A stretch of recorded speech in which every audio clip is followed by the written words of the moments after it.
Bu postda sizə tarixi irs ilə Dunayın sahilində görüşdüyümüz şəhər haqqında danışacağım. Budapeşt. Bizim üçün bu şəhər möhtəşəm bir memarlıq nümunəsi oldu.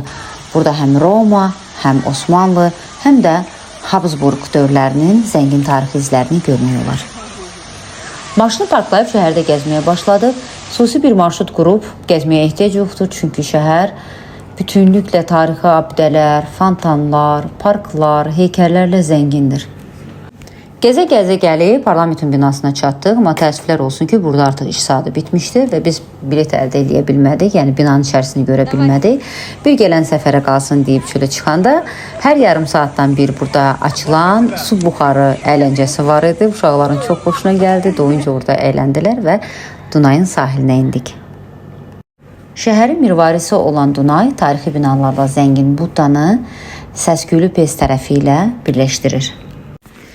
Bütün yolu əylənib gəzən uşaqlar Dunayın sahilində ayaqqabı memorialına çatanda onun nəyə həsr olunduğunu eşidəndə susub dayandılar.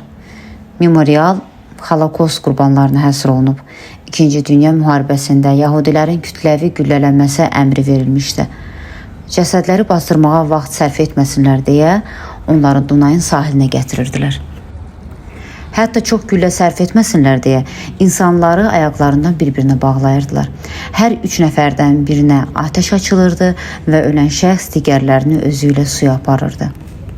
Və bu insanların atəşdən qabaq eşitdikləri son əmr ayaqqabıların çıxarılması olurdu. Səbəb isə ayaqqabı materiallarının o zaman çox baha olması idi. Onları yığıb ya satırdılar, ya da özləri giyinirdilər. 60 cüt ayaqqabı Dunay sahilinə gəzməyə gələn hər kəsə həmin günləri xatırladır.